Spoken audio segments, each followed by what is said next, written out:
ఒప్పందమా వినాశనమా? గడువు 48 గంటలేట. ఇరాన్కు 48 గంటల గడువు ఇచ్చినట ఎవరు? ట్రంప్.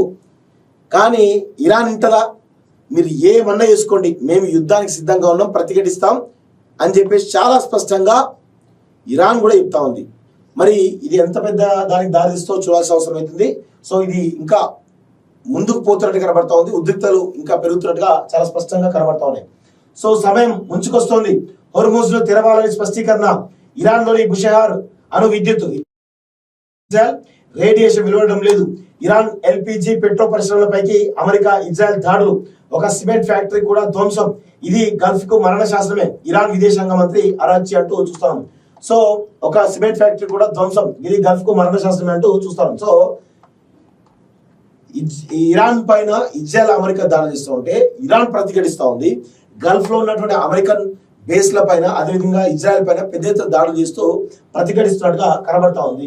సో హోర్ముజ్ దాట 8 భారత నౌకలు, ప్రపంచ దేశాల నౌకల్లో ఇదే అతిపెద్ద సంఖ్య. మన నౌకలు చైనా వాస్తవం లేదంటూ కేంద్రం చెప్తా ఉంది.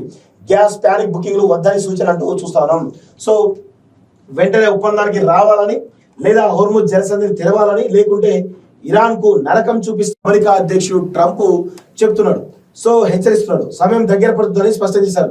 ఇక ఇరాన్ లోని కీలకమైనటువంటి బుషెవార్ అణు విద్యుత్ కేంద్రంపై మరోసారి దాడి జరిగింది. ప్లాంట్ సిబ్బంది, భద్రత సిబ్బంది కూడా ఒకరు మృతి చెందారు. అంతర్జాతీయ అణు ఈ దాడి ధృవీకరించిన కథ ఏది వెలువడడం లేదని ప్రకటించింది బుషెహార్. ఇది 4వ దాడి కావడం గమనార్హం. బుషెహార్ అణు విద్యుత్ కేంద్రంపై దాడి చర్య అని రష్యా మండిపడింది. ఒకవేళ క్షిపణులు రియాక్టర్ ను ఢీకొని పేలిపోయి ఉంటే దారుణమైనటువంటి ప్రమాదం జరిగి ఉండేదని ప్లాంట్ నిర్వహణ సంస్థ చీఫ్ లికచెవ్ ఆందోళన వ్యక్తం చేశారు. ప్లాంట్ పై దాడి జరిగిన 20 నిమిషాల్లోనే నిపుణులు అక్కడి నుంచి తరలించినట్లు వెల్లడించారు. హోర్ముజ్ జలసంధికి సమీపంలో ఉండే బుషెహార్ పట్టణం ఇరాన్ కు ముఖ్యమైనటువంటి పారిశ్రామిక ప్రాంతం.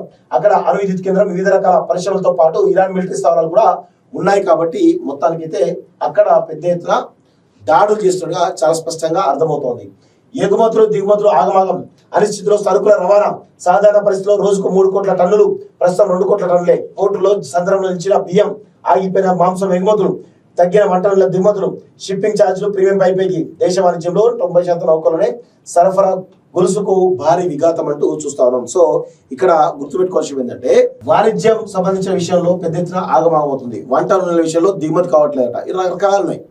సో ఇక్కడ మనం తెలుసుకోవాల్సినటువంటి విషయం ఏంటంటే, ఇరాన్ వర్సెస్ అమెరికా ఇజ్రాయెల్ యుద్ధం ఏదైతే జరుగుతుందో దీనిలో 2 దేశాలు కూడా మంకు పడుతున్నాయి. దీనివల్ల ప్రపంచ దేశాలు కూడా అతలకుతలమవుతున్నాయి. సో ఇదంతా అమెరికా ఇజ్రాయెల్ దాడులతో ధ్వంసమైనటువంటి టెహరాన్లోని షాహిద్ బెహెస్తి యూనివర్సిటీ భవనాలు కూడా ఇదే జరుగుతోంది. సో హోర్ముజ్ తెరుస్తారా, నరకాన్ని చూస్తారా? ఇరాన్ కు 48 గంటలే గడువట. గల్ఫ్ కు మరణ శాసనమే. సో బుషెహార్ అణు విద్యుత్ కేంద్రంలో ప్రమాదం జరిగితే గల్ఫ్ దేశాలకు మరణ శాసనమేనని ఇరాన్ విదేశాంగ మంత్రి హెచ్చరించారు.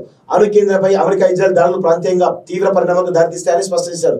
అణు కేంద్రాల విషయంలో పశ్చిమ దేశాలు ద్వంద్వ వైఖరి అవలంబిస్తున్నాయని మండిపడ్డారు. ఉక్రెయిన్లోని జపోరియా అణు కేంద్రం వద్ద జరిగిన యుద్ధంపై పాశ్చాత్య దేశాలు వ్యక్తం చేసిన ఆగ్రహం గుర్తుందా? ఇప్పుడు అమెరికా ఇజ్రాయెల్ మా బుషెహార్ 4 సార్లు దాడులు చేశాయి. ఒకవేళ రేడియో ధార్మికత వెలువడితే అది మా రాజధాని టెహరాన్కి కాదు, గల్ఫ్ దేశాల్లోని రాజధానుల్లోని ప్రజలకు కూడా మరణశాసనంగా మారుతుందని అరాచి పేర్కొన్నారు. కాగా పాకిస్తాన్ వేదికగా జరుగుతున్నటువంటి దౌత్య ప్రయత్నాలను ఇరాన్ తిరస్కరించిందన్న ప్రచారాన్ని అరాచి ఖండించారు.